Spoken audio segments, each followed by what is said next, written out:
காணொளி அன்பர்கள் அனைவருக்கும் வணக்கம். ஔவையார் இயற்றிய மூதுரை செய்யுள் 28.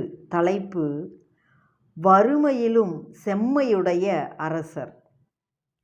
சந்தன மென்குறடு தான் தேய்ந்த காலத்தும் கந்தம் குறைபடாது. ஆதலால் தம் தனம் சிறியர் ஆயினும் தார் வேந்தர் கேட்டால் மனம் சிறியர் ஆவாரோ மற்று. இது செய்யுள் விளக்கம்.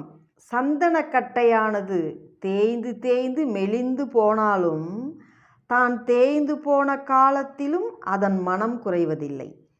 சிறிதளவே இருந்தாலும் வாசம் வீசிக்கொண்டேதான் இருக்கும்.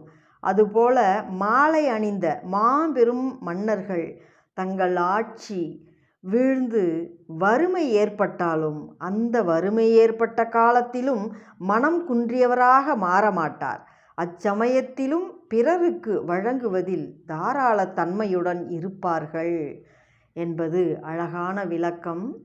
நன்றி. மீண்டும் அடுத்த செய்யுளில் சந்திக்கலாம்.